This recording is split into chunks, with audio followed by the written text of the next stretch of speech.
Now, body awareness is one of these things that everyone has a different definition. There are many, many elements of them. So I've actually come up with my own way to explain what body awareness is, capturing the different elements that it has. And I call this the 3 dimensions of body awareness. So the first dimension we're going to talk about is your actual body, right? So the actual parts of the body, knowing what they are, knowing what their functions are, and knowing how to move them. So you can see this in babies and young children as they start discovering their bodies.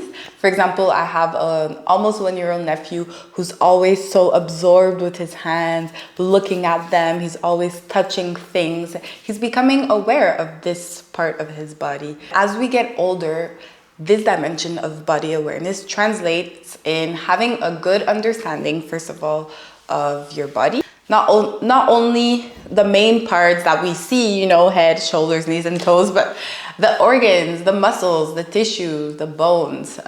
So having an understanding of your body and knowing how to use your body.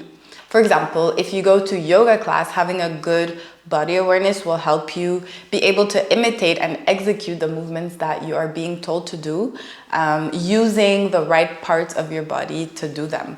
I remember growing up as a dancer, one huge part of body awareness was knowing how to use your lower abs, you know, to do like développés and moving your body in all sorts of different ways. It's a part that's not that straightforward to to feel if you haven't like trained to feel it and use it. But this is a really good example because there are a lot of movements that if you were not able to use your lower abs to do them, you would actually not be able to do them at all.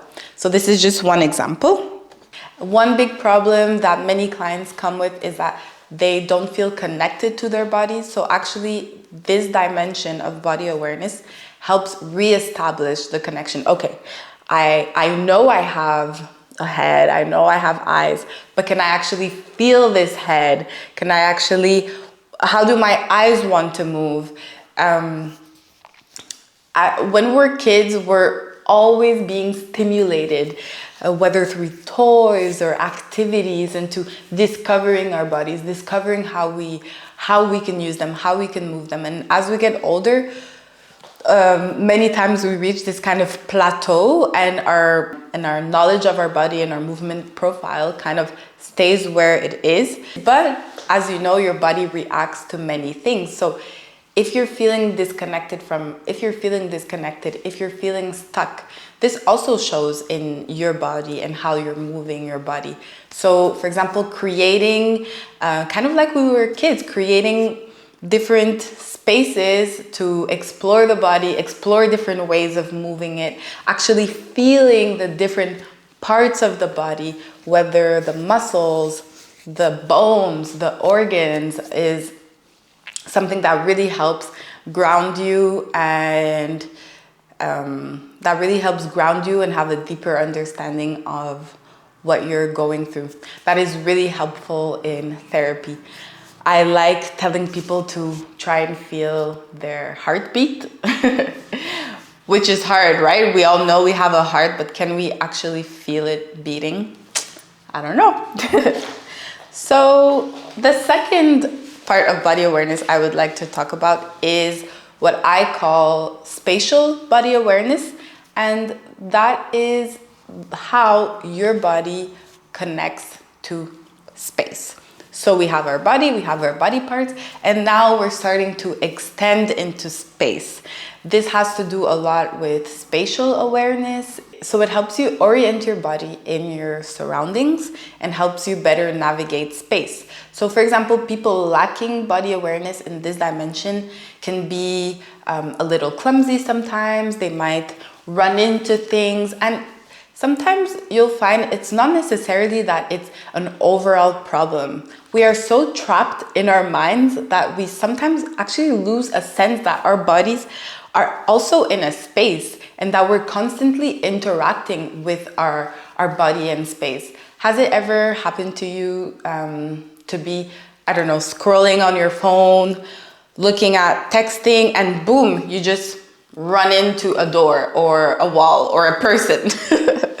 I know it has happened to me. And those are moments where I'm not in my body, I'm not feeling my body, I'm not aware of my space. I'm trapped up here. So how does your body move through space? And one big part of this is also coordination. For example, being able to move quickly from one foot to the other, or doing different movements, and in a therapy context, this might come up in different ways. For example, I have a few clients who come see me talking about, they may not know they're talking about this type of body awareness, right? But they're saying, I feel like I can't take space, or I feel very close to myself, or I feel like I'm in a shell, I'm in a bubble.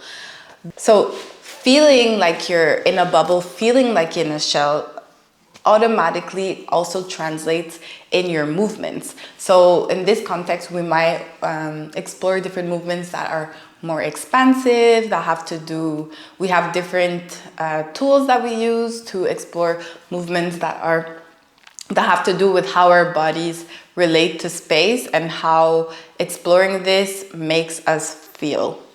So to summarize, these two types of body awareness are very linked to our developmental phases, from the moment we're born to when we become adults. And our whole life history impacts them, whether you've trained as a professional football player, or you're a musician, right? All of this is creating patterns in which parts of your body you're more aware of, and how do you use them into space, how do you move with them, and all of this also has an impact on your mind and your behavior. So those are elements that we really explore. Now, the third part of body awareness I want to talk about, which is to me one of the most powerful ones when it comes to healing and self-growth, is what I like to call internal body awareness. So internal body awareness is all about the world of body sensations. So a body sensation is a physical feeling or a perception resulting from something that comes in contact with your body or that happens in your body. For example, many people suffering from anxiety often feel a tightening in their chest. That's a type of body sensation. What your senses absorb can also be a type of body sensation. So if I'm touching this plant, the softness I feel, oh, it's a little dusty. All of those are different sensations that I'm perceiving from touching the plant. So the same way that our minds communicate with us through thoughts, your body is constantly communicating with you through body sensations. And being aware of the sensations that are being generated in your body is body awareness. Right now, I can tell you that I'm a bit thirsty, so my mouth is dry, and also I've been having a bit of tension in the shoulders. I feel a slight grumble in my stomach because I'm hungry. And overall, I'm feeling quite anchored because I'm firmly sitting on the ground and using my muscles to sit straight. So these are all different body sensations that just by bringing my awareness to them, I was able to identify, but that many of us are actually completely disconnected from these sensations. And you might think, oh, but why do I need to be aware of the sensations in my body? Because they hold so much information about you. Think about it. How aware are you of the thoughts, the constant thoughts you have throughout the day? Imagine bringing that awareness to the sensations you have in your body. So a lot of us have grown up with universal body sensations. For example, having butterflies in the stomach, or falling in love, that feeling that you're actually like falling from something. But the power comes when you are able to start creating your own meanings, metaphors, and interpretations for your own body sensations. This is where the magic happens, because this is when you start actually communicating with your body and better understand how to answer your needs. And sometimes your body knows how you're feeling before you have even before it even comes to your like mental consciousness. So for example, I get a lot of stomach aches when I am in a stressful period of my life, and I used to not even know that these stomach aches were linked to stress. I kind of separated the two.